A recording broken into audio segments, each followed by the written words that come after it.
Teori halayak, penggunaan, penerimaan, dan efek. Apa itu halayak?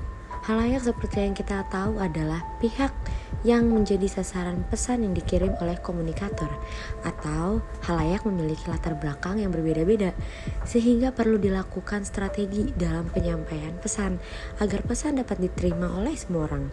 Pada media massa, halayak sebagai penerima pesan yang menggunakan dan memanfaatkan media massa cetak, elektronik, ataupun internet dan berperan menjadi pembaca, pendengar, penonton, atau pengguna untuk mendapatkan informasi. Pada kali ini, kita akan membahas hal terkait dengan halayak atau permisa media, di mana pada teori ini membantah teori lama yang mengatakan bahwa halayak media dianggap sebagai halayak pasif yang mudah dipengaruhi oleh media. Di sini ada teori use and gratification atau teori kebutuhan dan kepuasan.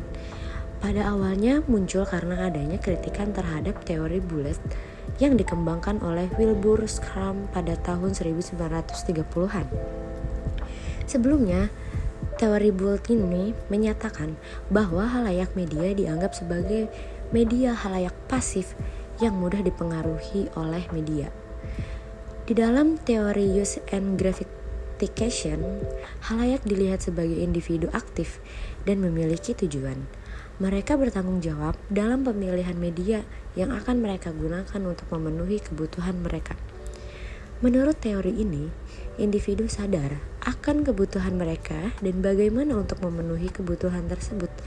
Media hanya salah satu cara pemenuhan kebutuhan individu, bisa jadi menggunakan media untuk memenuhi kebutuhan mereka atau tidak menggunakan media dan memilih cara lain. Terdapat 5 asumsi dasar dari use and gratification. Yang pertama, halayak aktif. Ini merupakan bagian penting dari penggunaan media oleh halayak yang diasumsikan memiliki tujuan tertentu. Yang kedua, halayak selektif memilih media yang disukainya dengan memilih sumber-sumber lain untuk memenuhi kebutuhan. Yang ketiga, media berkompetisi dengan sumber-sumber lain untuk memenuhi kebutuhan halayaknya. Yang keempat, tujuan pemilihan media diketahui dari data yang diberikan anggota oleh halayak itu sendiri. Dan yang kelima, penilaian tentang arti kultural dari media tidak dapat diberikan sebelumnya. Diadakan penelitian tentang orientasi halayak oleh Blumer, Katz, dan Gurevich 1974. Efek halayak atau bangkitnya efek moderat.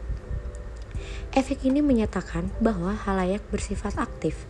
Pemandangan tersebut terlihat dari bagaimana halayak merespon suatu pesan yang disampaikan oleh media seperti selektif dalam mengonsumsi informasi, aktif dalam memilih media yang bermanfaat bagi kehidupannya, tidak mudah terpengaruh oleh media yang dikonsumsi, lebih mempertimbangkan kejelasan isi pesan dari aspek lain. Efek moderat memberikan pandangan bahwa media memberikan informasi yang bersifat aktif secara terus-menerus. Tetapi halayak pada zaman ini sudah tidak lagi menjadi halayak pasif. Halayak menjadi aktif dan sebagai gatekeeper dalam menghadapi informasi yang disebarluaskan oleh media. Baran dan Davis 2010-310. Penelitian efek lama telah dikelompokkan, yaitu kognitif, efektif, dan perilaku. Efek kognitif melibatkan pengetahuan atau informasi terkait apakah orang-orang lebih tahu setelah terekspos media. Yang kedua, efek afektif melibatkan perasaan terkait apakah seseorang merasa dipengaruhi oleh media. Dan efek perilaku melibatkan tindakan terkait apakah seseorang bertindak secara berbeda-beda setelah terekspos media. Teori pengolahan informasi. Teori pengolahan informasi menggunakan analogi mekanis untuk menggambarkan dan menafsirkan bagaimana orang-orang menghadapi semua rangsangan yang mereka terima. Teori ini mempelajari aktivitas halayak media untuk memahami bagaimana orang-orang mengambil, mengolah, dan menyimpan berbagai bentuk informasi yang disediakan oleh media. Teori hiburan dan teori pemasaran sosial. Teori ini meningkatkan perhatian kepada aktivitas halayak dan kebutuhan untuk mencapai halayak yang aktif dengan informasi yang mereka cari. target halayak diidentifikasikan menurut kebutuhan informasi. Teori ini digunakan untuk meningkatkan efektivitas kampanye berbasis media massa melalui pemahaman yang lebih besar dan memanipulasi aspek dari berbagai faktor-faktor sosial dan psikologi. Teori pemasaran sosial memiliki beberapa ciri-ciri macam, yaitu yang pertama, metode untuk memancing kesadaran halayak atas kampanye topik atau kandidat. Yang kedua, metode untuk menargetkan pesan kepada halayak tertentu yang paling mudah penerima dan dipengaruhi oleh pesan-pesan tersebut. Yang ketiga, metode untuk menggunakan pesan di dalam segmen yang dituju dan untuk mendorong halayak tersebut untuk mempengaruhi yang lain melalui komunikasi secara langsung. Yang keempat, metode untuk menanamkan gambar dan kesan terhadap orang, produk, dan layanan.